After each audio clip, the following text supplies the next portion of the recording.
தளபதி விஜய் அவர்கள் நடித்திருந்த ஜனநாயகன் படத்தை வினோத் அவர்கள் டைரக்ஷன் பண்ணியிருக்காரு. படத்துடைய ஹீரோயினாக பூஜா ஹெக்டே நடிச்சிருக்காங்க.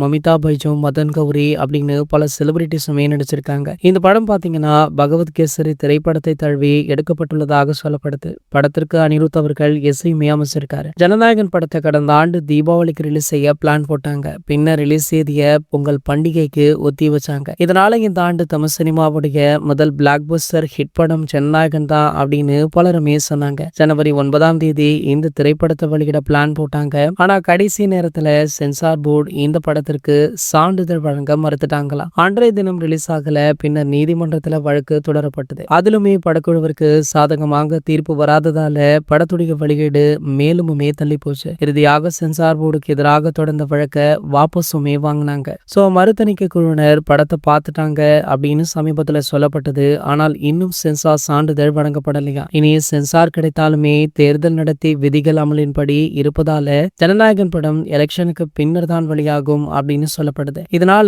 எலெக்ஷன் முடிந்து ஜூன் மாதம் விஜய் அவர்களுடைய பிறந்தநாளுக்கு ஜனநாயகன் ரிலீஸ் ஆகுமா அப்படின்னு எதிர்பார்க்கப்படுது. சோ அப்போதுதான் ஜெயிலர் 2 திரைப்படம் ரிலீஸ் ஆகுது. ஆகையால பாத்தீங்கன்னா ஜனநாயகன் இன்னும் தள்ளி போகுதா. சூப்பர் ஸ்டார் ரஜினிகாந்த் அவர்களுடைய ஜெயிலர் 2 திரைப்படம் மிகப்பெரிய காஸ்ட் அண்ட் க்ரூ. அது மட்டுமல்லாமல் படம் பிளாக் பஸ்டர் வெற்றி பெறும் அப்படின்னு பல எதிர்பார்ப்புகளுமே இருக்கு. ஆகையால தளபதி விஜய் அவர்கள் ரஜினி அவர்களை பார்த்து பின்வாங்குகிறாரா அப்படின்னு பல சூப்பர் ஸ்டாருடைய ரசிகர்கள் கமெண்ட் பண்ணிட்டும் இருக்காங்க. இது போன்ற செய்திகளை பத்தி நீங்க உடனே தெரிஞ்சுக்க நம்மளுடைய சேனலை மறக்காம சப்ஸ்கிரைப் பண்ணிக்கோங்க.